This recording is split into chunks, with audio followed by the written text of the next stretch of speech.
ಮನಸಾರೆ ಪ್ರೀತಿಸಿದವಳನ್ನು ಮರೆಯುವುದು ತಂದೆ ಹೇಳಿದಷ್ಟು ಸುಲಭವಾಗಿರಲಿಲ್ಲ ಅನುರಾಗಗೆ. ಅವಳ ಹಿನ್ನೆಲೆ ತಿಳಿಯದೆ ಮೊದಲು ಪ್ರೀತಿಸಿದ ಹೆಣ್ಣವಳು. ಅವಳ ಪ್ರೀತಿಯನ್ನು ಮರೆತು ನೆಮ್ಮದಿಯಾಗಿ ಇರಲು ಆಗದೆ ಒದ್ದಾಡಿ ಹೋದನು. ಕಣ್ಣು ಮುಚ್ಚಿದರೂ ಕೂಡ ಅವಳೇ ಅವನ ಕಣ್ಣ ಮುಂದೆ ಬರುತ್ತಿದ್ದಳು. ಸಾಕ್ಷಿ, ನೀವ್ಯಾಕೆ ನನ್ನ ಆಫೀಸಿಗೆ ಬಂದ್ರಿ?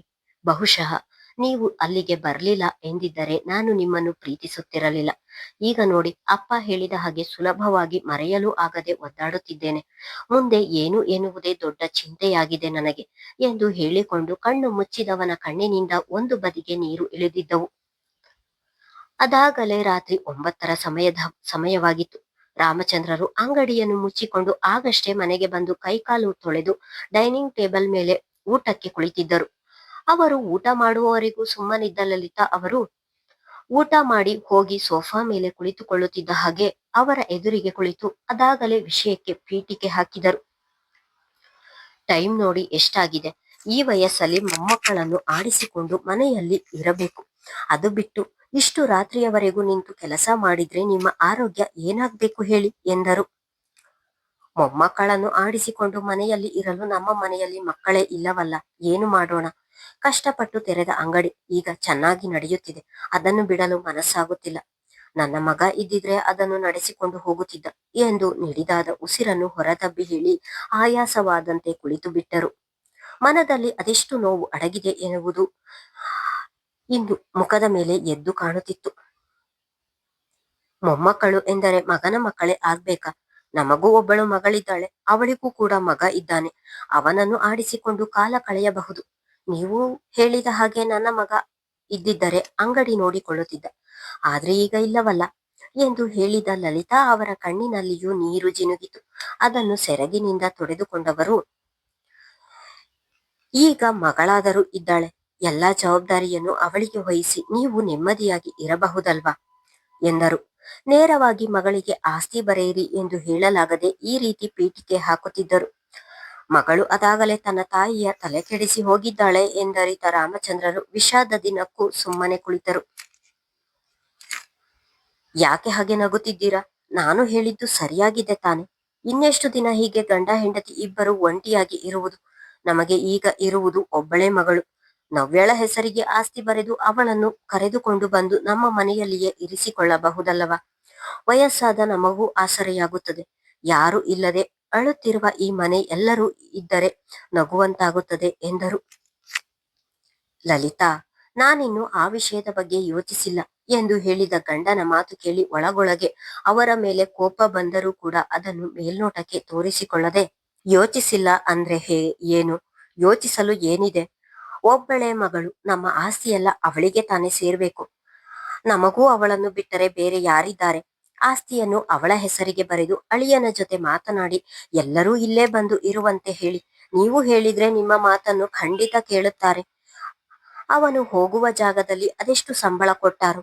ನಮ್ಮ ಅಂಗಡಿಯನ್ನು ನೋಡಿಕೊಂಡರೆ ಸಾಕು, ಜೀವನ ನಡೆಯುತ್ತದೆ ಎಂದರು ಲಲಿತಾ. ಹೆಂಡತಿ ಇಷ್ಟು ಹೇಳಿದ ಮೇಲೂ ಇನ್ನೂ ಮೌನವಾಗಿ ಇರಲು ಸಾಧ್ಯವಾಗದೆ, ಲಲಿತಾ, ನಿನ್ ಅಳಿಯ ಕೊನೆಯವರೆಗೂ ನಿನಗೆ ಅನ್ನ ಹಾಕುತ್ತಾನೆ ಎಂದು ತಿಳಿದಿದ್ದೀಯಾ? ಗಂಡನ ಮಾತು ಕೇಳಿ ಲಲಿತಾ ಅವರಿಗೆ ಆಶ್ಚರ್ಯವಾಯಿತು. ಯಾಕೆ ಹಾಗೆ ಮಾತನಾಡುತ್ತಿದ್ದೀರಾ? ನಮ್ಮ ಮನೆ, ಆಸ್ತಿ, ರೇಷನ್ ಅಂಗಡಿ ಎಲ್ಲವೂ ಅವರದೇ ತಾನೆ. ಅಂಥದ್ರಲ್ಲಿ ನಮಗೆ 3 ಹೊತ್ತು ಊಟ ಹಾಕುವುದಿಲ್ಲವಾ ಎಂದರೆ, ಲಲಿತಾ, 3 ಹೊತ್ತು ಊಟ ಹಾಕುವುದು ದೊಡ್ಡದಲ್ಲ. ನನ್ನ ಮನೆ, ಆಸ್ತಿಯನ್ನು ಬೇರೆ ಯಾರಿಗೆ ಕೊಟ್ಟರೂ ಅವರು ನಮ್ಮನ್ನು ಚೆನ್ನಾಗಿಯೇ ನೋಡಿಕೊಳ್ಳುತ್ತಾರೆ. ವಯಸ್ಸಾದ ನಮ್ಮಂತವರು ಬರೀ 3 ಹೊತ್ತು ಊಟ ಕೇಳುವುದಿಲ್ಲ ಲಲಿತಾ, ಅವರ ಪ್ರೀತಿ ವಿಶ್ವಾಸವನ್ನು ಕೇಳುತ್ತೇವೆ. 1 ಹೊತ್ತು ಊಟ ಕಡಿಮೆಯಾದರೂ ಅಲ್ಲಿ ಪ್ರೀತಿ ವಿಶ್ವಾಸ ನಂಬಿಕೆ ಎಲ್ಲವೂ ಇರಬೇಕು. ನನ್ನ ಮಗಳನ್ನು ಮದುವೆ ಮಾಡಿದಾಗಿನಿಂದ ನಿನ್ನ ಅಳಿಯನನ್ನು ನೋಡಿಕೊಂಡು ಬಂದಿದ್ದೇನೆ. ಅವನು ನಮ್ಮನ್ನು ನೋಡಿಕೊಳ್ಳುತ್ತಾನೆ ಎನ್ನುವ ನಂಬಿಕೆ ನಿನಗೆ ಇದೆಯಾ ಎಂದರೆ ಲಲಿತಾ ಅವರ ಮುಖ ಬಿಳಿಚಿಕೊಂಡಿತು. ಅತ್ತೆ ಮಾವ ಎಂದು ಇದುವರೆಗೂ ಒಂದೇ ಒಂದು ದಿನ ಪ್ರೀತಿಯಿಂದ ಕುಳಿತು ಮಾತನಾಡಿಲ್ಲ. ಒಂದು ದಿನವೂ ಅವರನ್ನು ಮನೆಗೆ ಕರೆದು ಉಪಚರಿಸಿಲ್ಲ. ಇಲ್ಲಿಗೆ ಬಂದು ಹೊಟ್ಟೆ ತುಂಬಾ ಊಟ ಮಾಡಿ ಹೋಗುವುದಷ್ಟೇ. ಗಂಡನ ಮಾತಿಗೆ ಮೌನವಾದರೂ ಕೂಡ ಮಗಳನ್ನು ಬಿಡುವ ಮನಸ್ಸಾಗದೆ, ಹಾಗ್ಯಾಕೆ ಹೇಳ್ತೀರಾ? ನಾವೇ ಅವನು ನಮ್ಮನ್ನು ನೋಡಿಕೊಳ್ಳುವುದಿಲ್ಲ ಎಂದು ಹೇಗೆ ಹೇಳಲು ಸಾಧ್ಯ? ಅವನಿಗೆ ಜವಾಬ್ದಾರಿ ಕೊಟ್ಟು ನೋಡಿ, ಅವನೇ ನಮ್ಮನ್ನು ಚೆನ್ನಾಗಿ ನೋಡಿಕೊಳ್ಳುತ್ತಾನೆ ಎಂದರು. ಹೆಂಡತಿಯ ಈ ಕುರುಡು ಪ್ರೀತಿಗೆ ಏನು ಹೇಳುವುದು ಎಂದು ತೋಚದೆ ಮತ್ತೆ ವಿಷಾದದಿ ನಗೆ ನಕ್ಕು, ನನಗೆ ನನ್ನ ಸೊಸೆಯ ಮೇಲಿರುವ ನಂಬಿಕೆ ನಿನ್ನ ಅಳಿಯನ ಮೇಲೆ ಇಲ್ಲ ಲಲಿತಾ. ಸದ್ಯಕ್ಕೆ ನನ್ನ ಆಸ್ತಿಯನ್ನು ನಿನ್ನ ಮಗಳ ಹೆಸರಿಗೆ ಬರೆಯುವುದಿಲ್ಲ. ಹಾಗೂ ನಿನ್ನ ಮಗಳ ಹೆಸರಿಗೆ ಆಸ್ತಿ ಬರೆಯಬೇಕು ಎಂದು ನೀನು ಹಠ ಮಾಡಿದರೆ ಅದು ನಾನು ಸತ್ತ ನಂತರವೇ ಎಂದು ಬಹಳ ಕಟುವಾಗಿ ನುಡಿದು ಅಲ್ಲಿಂದ ಸರಿದು ಹೋಗಿದ್ದರು. ರಾಮಚಂದ್ರರು ಇದು ತಕ್ಷಣಕ್ಕೆ ತೆಗೆದುಕೊಂಡಿರುವ ನಿರ್ಧಾರವಲ್ಲ. ಬಹಳ ಯೋಚಿಸಿ ಮನದಲ್ಲಿಯೇ ಈ ನಿರ್ಧಾರ ಮಾಡಿದ್ದಾರೆ. ಲಲಿತಾ ಅವರಿಗೆ ಸೊಸೆಯನ್ನು ಹೊಗಳಿದ್ದಕ್ಕೆ ಕೋಪ ಬಂದರೂ ಕೂಡ ರಾಮಚಂದ್ರರ ಬಾಯಿಯಲ್ಲಿ ಸಾವು ಎನ್ನುವ ಪದವನ್ನು ಕೇಳಿಯೇ ಲಲಿತಾ ಅವರ ಭಯ ಹೆಚ್ಚಾಯಿತು. ಮಗನು ಹೋದ ಮೇಲೆ ಈಗ ತನ್ನ ಗಂಡನೇ ತನಗೆ ಆಸರೆ ಎಂದು ಅವರಿಗೂ ಕೂಡ ತಿಳಿದಿದೆ. ಗಂಡನ ಬಾಯಿಯಲ್ಲಿ ಆ ರೀತಿಯ ಮಾತುಗಳನ್ನು ಕೇಳಿದ ಮೇಲೆ ಅವರೇ ಆಸ್ತಿಯ ವಿಚಾರ ಎತ್ತುವವರೆಗೂ ಆಸ್ತಿಯನ್ನು ಮಗಳ ಹೆಸರಿಗೆ ಮಾಡುವ ವಿಷಯವನ್ನು ಇನ್ನೆಂದೂ ಇವರ ಬಳಿ ಮಾತನಾಡಬಾರದು ಎಂದು ನಿರ್ಧಾರ ಮಾಡಿದರು. ಸಾಕ್ಷಿ ಅನುರಾಗ್ ಹೇಳಿದ ವಿಷಯವನ್ನು ಅಲ್ಲಿಯೇ ಮರೆತು ಮನೆಗೆ ಬಂದಿದ್ದಳು. ತನ್ನ ವಿಷಯ ಗೊತ್ತಿಲ್ಲದೆ ಈ ರೀತಿ ಮಾತನಾಡಿದ್ದಾರೆ, ಇನ್ನು ನಾನು ಎಲ್ಲಾ ಸತ್ಯವನ್ನು ಹೇಳಿದ್ದೇನೆ, ಇನ್ನೆಂದೂ ಅವರು ನನ್ನ ಮುಂದೆ ಬರುವುದಿಲ್ಲ ಎನ್ನುವ ನಂಬಿಕೆ ಅವಳಿಗೆ. ಮನೆಯಲ್ಲಿಯೇ ಸಾವಿರ ಚಿಂತೆಗಳು ಕೂಡಿರುವಾಗ ಬೇರೆ ವಿಷಯ ಯೋಚಿಸಲು ಸಾಧ್ಯವೇ ಅವಳಿಗೆ? ಸಾಕ್ಷಿ ಮನೆಗೆ ಬಂದಾಗ ಅವಳ ಅಣ್ಣ ಸಾಕೇತ್ ಇನ್ನೂ ಮನೆಗೆ ಬಂದಿರಲಿಲ್ಲ.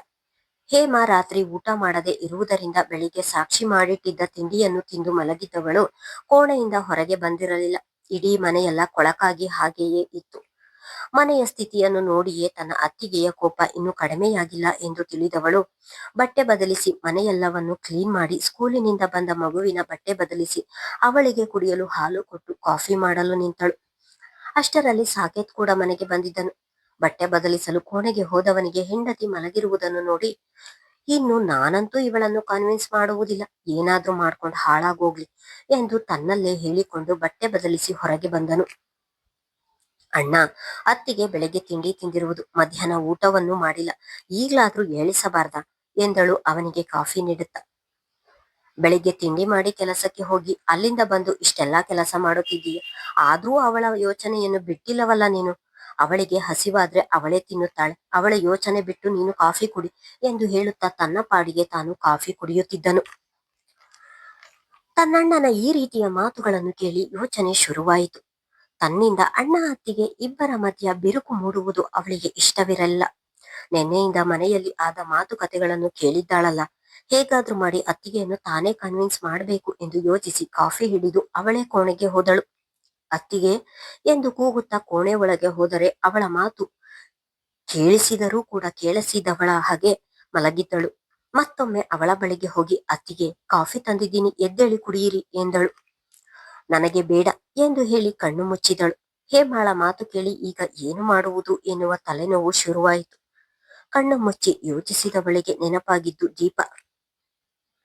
ಅತ್ತಿಗೆ, ನೀವು ಹೀಗೆ ಮೌನವಾಗಿ ಮಲಗಿದ್ರೆ ದೀಪಾಗೆ ಎಷ್ಟು ಬೇಜಾರಾಗುತ್ತದೆ ಹೇಳಿ.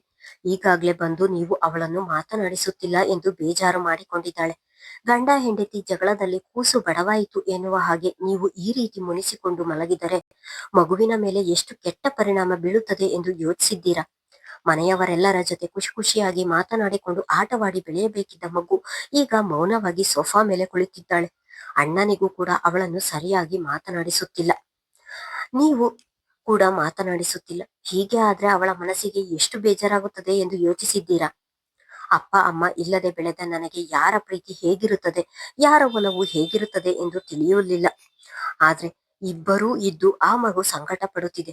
ನೀವೇ ಯೋಚನೆ ಮಾಡಿ ಅತ್ತಿಗೆ, ತಂದೆ ತಾಯಿ ಇದ್ದು ಆ ಮಗು ನನ್ನ ಹಾಗೆ ತಬ್ಬಲಿ ಹಾಗೆ ಬೆಳೆಯಬೇಕಾ ಎಂದು ಬೇಕೆಂದೇ ಸಾಕ್ಷಿ ಹೇಳಿದ್ದೇ ತಡ ಒಡನೆ ಎದ್ದು ಕುಳಿತು, ನನ್ನ ಮಗಳೇಕೆ ಅನಾಥೆಯ ಹಾಗೆ ಬೆಳೆಯಬೇಕು, ನನ್ನ ಮಗಳಿಗೆ ತಾಯಿಯಾಗಿ ನಾನಿದ್ದೀನಿ ಎಂದು ಕೋಪದಲ್ಲಿಯೇ ಹೇಳಿ ಒಡನೆ ಮಂಚದಿಂದ ಇಳಿದು ನಡುಮನೆಗೆ ಬಂದಳು. ಸಾಕ್ಷಿ ಹೇಳಿದ ಹಾಗೆ ಮಗು ಏನು ಬೇಸರ ಮಾಡಿಕೊಂಡು ಕುಳಿತಿರಲಿಲ್ಲ, ಖುಷಿಯಾಗಿ ಆಟ ಆಡಿಕೊಂಡು ಕುಳಿತಿದ್ದಳು. ಬಂದು ಮಗುವಿನ ಪಕ್ಕ ಕುಳಿತು ಅವಳನ್ನು ಮಡಿಲ ಮೇಲೆ ಕೂರಿಸಿಕೊಂಡು, ಹಾಲು ಕುಡಿದ ದೀಪು ಎಂದು ಕೇಳಿದಳು. ಹೂ ಅಮ್ಮ, ಅತ್ತೆ ಮಾಡಿಕೊಟ್ಟು ಕುಡಿದೆ ಎಂದಿತು.